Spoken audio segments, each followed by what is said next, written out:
bombings in Kandahar this week are indicative of a really difficult security situation in the province.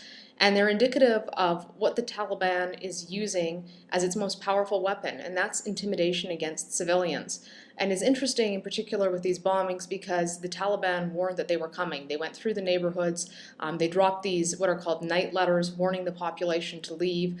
Of course, unfortunately, a lot of the population doesn't have the means to leave or are illiterate and can't read the night letters and don't know to leave.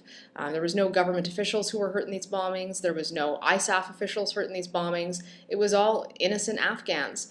And this is typical of the kind of summer that we're going to see. Unfortunately, a lot of Afghan civilians being hurt, and the Taliban really trying their best to intimidate the Afghan population into not supporting ISAF forces, into being afraid to come forward and say where they are. So this kind of intimidation, I think, is reflected in the bombings, is reflective of the larger security situation in the province. Kandahar is a region that has had a drought for the past 10 years. That's part of what has enabled all of this poppy growing because people really have difficulty growing any other crop. They're impoverished. There is massive unemployment in the area.